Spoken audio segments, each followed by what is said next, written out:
Hello everyone, this is Dr. Afsar, consultant endocrinologist at Bangalore Baptist Hospital. So every year World Diabetes Day is celebrated on November 14th, and this year the theme is all about breaking barriers and bridging gaps. This is to unite and strengthen the well-being of people living with diabetes.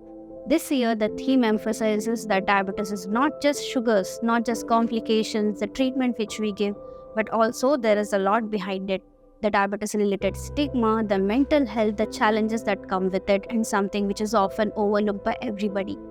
When someone is labeled with diabetes, they feel a constant reminder of the physical, financial, emotional, and lifestyle related restrictions, and it's completely changing the personal life and family life as well.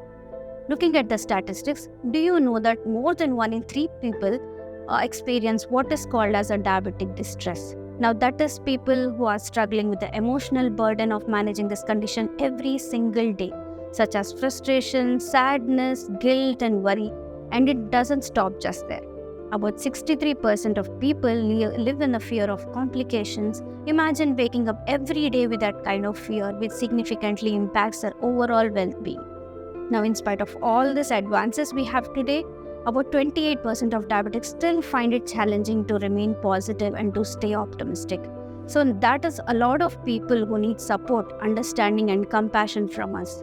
You see, living with diabetes isn't just about managing blood glucose, it is about managing life, mind, body, and soul.